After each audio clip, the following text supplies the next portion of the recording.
On January 5, 2026, in the freezing waters off northern Japan, a fisherman pulled a 535-pound bluefin tuna onto his boat. 12 hours later, that same fish sold at auction in Tokyo for $3.2 million. One fish. There are fishermen who chase paychecks like this for a living. They wake up at 4 in the morning, head out into the Atlantic, and hunt animals that can each be worth more than a luxury car. The best of them can clear over $1 million in a single 5-day stretch. Here's how that actually works. To understand why one fish costs more than a house, you have to understand what a giant bluefin tuna actually is. Because this is not really a fish in the way you think of fish. A full-grown Atlantic bluefin can hit 1,500 pounds. It can stretch over 10 feet from nose to tail. It can swim 43 miles per hour in short bursts, which is faster than most cars move through a residential neighborhood. And unlike almost every other fish in the ocean, it is warm-blooded.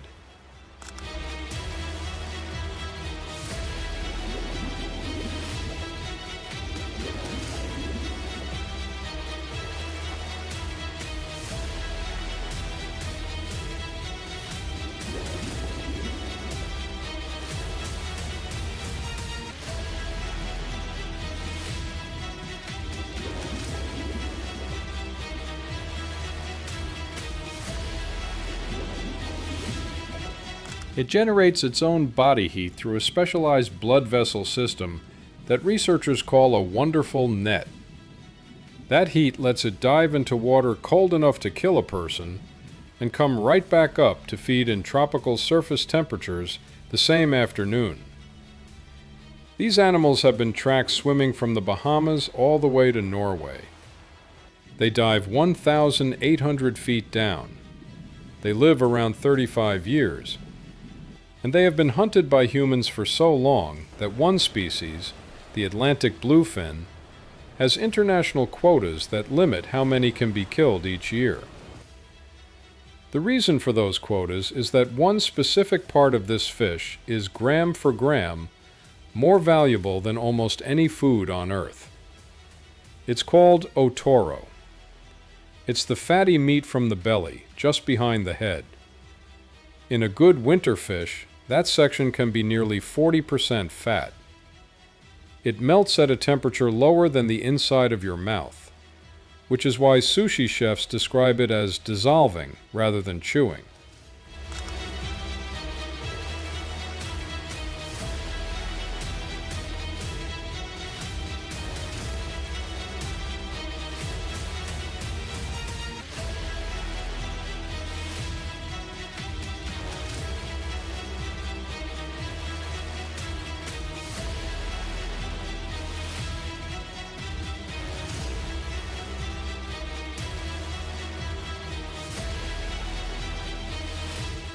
A single piece of otoro nigiri at a Tokyo sushi counter can cost $25. Yeah, you read that right. $25 for one bite. And only about 5 to 8% of any tuna actually yields true otoro. The rest is leaner meat, valuable but not insane. So when a fisherman lands a perfect 700-pound bluefin in the right season, he is not really selling a fish. He is selling roughly 40 pounds of one of the rarest culinary ingredients on the planet, plus several hundred pounds of premium sashimi-grade meat sitting underneath it. That math is what makes the entire industry possible. A typical day for a bluefin fisherman out of Gloucester, Massachusetts, starts before sunrise. We're talking 4 in the morning. The boat needs ice in the hold, bait on board, fuel topped up. By the time the sun is up, the captain and crew are already steaming out toward whatever fishing ground they're betting on that morning, which is usually somewhere between 20 and 60 miles offshore. And then they wait. This is the part nobody who watches the highlight clips ever sees. Bluefin tuna fishing is mostly silence. You set your gear, you watch the rods, you watch the birds, you watch the temperature breaks on the water. You drift, or you anchor up over structure where the fish should be feeding.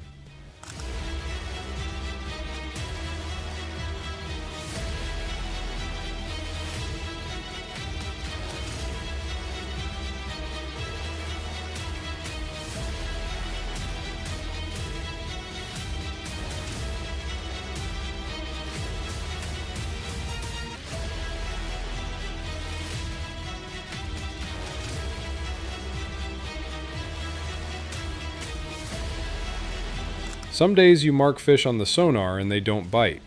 Some days you don't mark anything at all. The diesel is burning, the ice is melting, the crew is getting paid, and the fish do not care. A boat going out for giants can burn through $500 of fuel in a single day. Add bait, add crew shares, add the cost of maintaining a 35-foot offshore vessel, and an empty day is not a neutral day. It's a loss. So a 5-day trip is 5 chances to break even or better, with the math working against them every hour the rod stays quiet. That's why finding the fish matters more than fighting them. The most successful bluefin fishermen tend to be the ones who can read the water, who know where the bait schools are, who pay attention to satellite data, ocean currents, and the temperature lines where warm and cold water meet. The fish are out there. Finding them is the job. And then, when it finally happens, everything changes. When a giant bluefin hits a baited hook, the reel screams. These fish can strip 200 yards of line off a reel in seconds. They dive straight down, run sideways, then turn around and charge the boat. The fight that follows can last 30 minutes if you're lucky, but it can drag on for hours if the fish is big and angry, which most of them are. Whoever is on the rod is wearing a fighting harness, a thick belt with a gimbal that takes the weight of the rod off the arms and transfers it to the legs and back. Even with that harness, fighting a 700-pound fish for 2 hours is brutal physical work. Your hands cramp, your legs shake, your back locks up.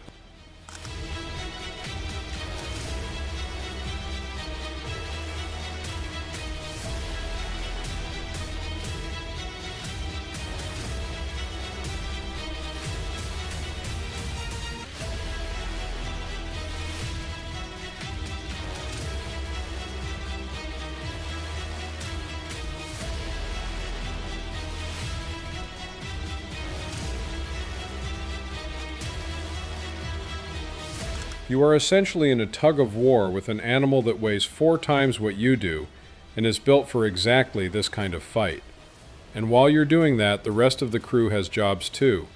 The captain is positioning the boat to keep the line angle right. Another mate is rigging a harpoon. Someone is clearing other lines so they don't tangle. Someone is getting the tail rope ready. When the fish finally comes alongside the boat exhausted, there's a window. A few seconds where the harpoon needs to go in clean, into the back of the fish, away from the belly meat. Hit it wrong, and you destroy the otoro. Destroy the otoro, and you've just turned a $25,000 fish into a $5,000 fish. That one swing of the harpoon, the last step in the entire process, can be worth more than most people make in a year of work. Once the fish is on board, the clock starts again. To preserve the meat at sushi grade, the crew has to bleed the fish, vent it, gut it, and pack it in ice within minutes. Done right, that fish gets graded as #1 quality and goes straight into the export pipeline. Done badly, the meat oxidizes, the color goes off, and the price collapses. If breakdowns like this are your thing, subscribe. We do this every week. Now here's where the money actually comes in. In the United States, bluefin tuna fishing is heavily regulated. You can't just buy a boat and start hauling them in. You need a federal permit from NOAA, and there are different categories for what kind of fishing you're allowed to do and how many fish you can keep. Some commercial permits allow 1 giant fish per day. Some only allow 1 per trip. The quota for the entire Atlantic bluefin fishery is set by international agreement, and once the quota is hit for the season is over. That scarcity is what drives the price.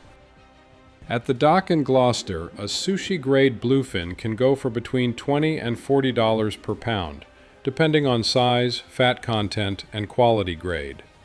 A perfectly handled 700-pound fish, sold to the right buyer, can clear over $25,000 at the dock on the spot, cash money, that day.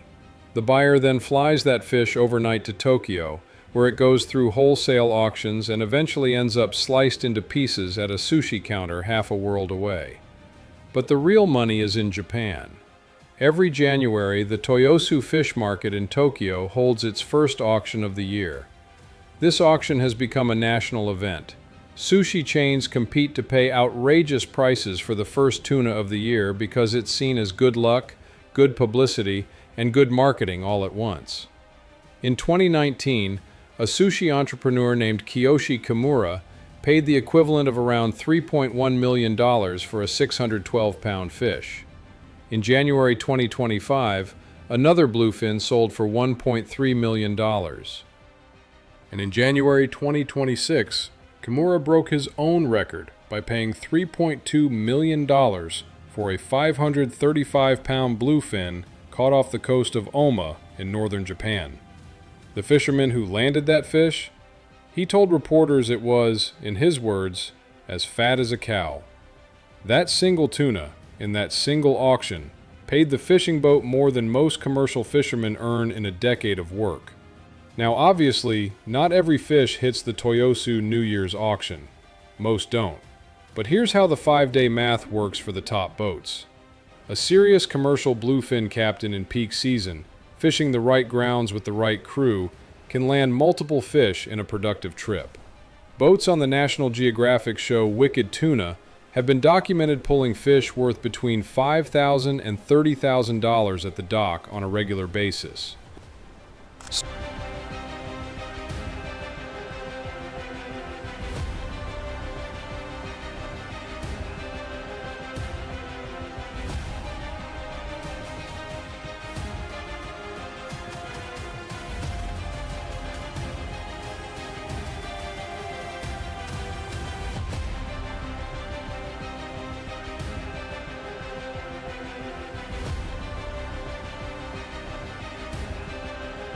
String together a hot week, hit your quota, land one big, perfect fish that gets exported and ends up at a high-end Tokyo restaurant, and you're looking at a payday that crosses 6 figures fast. Combine that with charter work, tournament prize money, and in some cases television appearance fees, and the top earners in this industry are pulling well over $1 million across the peak months of the year. And there's a piece of this story that almost nobody outside the industry knows about. 60 years ago, bluefin tuna was considered a trash fish in the United States. Fishermen who caught them couldn't sell the meat. They sold them as bait. They sold them as cat food. They sold them for pennies a pound. The otoro that today sells for $25 a bite was thrown out because, before refrigeration got better, the fat content made it spoil faster than the leaner cuts. The Japanese sushi boom of the 1970s and 80s changed everything. Once Tokyo started buying American bluefin and flying them home on chilled aircraft, prices went vertical. A fish that used to be worth almost nothing became worth more than the boat that caught it. The fishermen who were already out there, hunting these things for sport or for bait, suddenly found themselves sitting on a gold mine. That gold rush is still on. But it's not what it used to be. Some seasons the fish never show up where they're supposed to. Some years the quota gets cut. Climate change is shifting the migration patterns of bluefin, pulling them further north and into colder waters than the fleet is used to working. Insurance costs go up, fuel prices go up, and every few years somebody loses a boat or a crew member to the kind of weather that the ocean has no obligation to warn you about. So was it worth it? Honestly, it depends on who you ask. Some of these captains love the work and would do it for half the money. Some are barely breaking even. And some are watching the industry change around them in ways that nobody's quite sure how to handle. What started as a regional commercial fishery off the coast of New England is now one of the most regulated, scrutinized, and surprisingly fragile food industries on Earth. Atlantic bluefin tuna populations have been hammered for decades. Quotas are designed to let stocks recover, but the math is delicate, and the fish only spawn in a few specific areas of the Atlantic and the Mediterranean. So when you see a headline about a single tuna selling for millions in Tokyo, what you're really looking at is the end of a chain that involves international treaties, federal permits, a 4 a.m. wake-up, hours of waiting on a flat ocean, a fight that nearly breaks somebody's back, a few seconds where one wrong move costs tens of thousands of dollars, and an overnight flight to a fish market on the other side of the planet. That entire system, that whole apparatus, has to function correctly for one fisherman in Oma or Gloucester to cash a check that changes his life. For the people who do this work, the bluefin is not just a paycheck. It's a fish their fathers and grandfathers chased before them, back when nobody outside Japan even knew what otoro was, back when these animals were sold by the pound as bait. Now one of them can change a family's life in a single afternoon, and the men chasing them keep going out at 4 a.m. because that one fish might be on the line tomorrow. There's another one on screen if you're not done yet.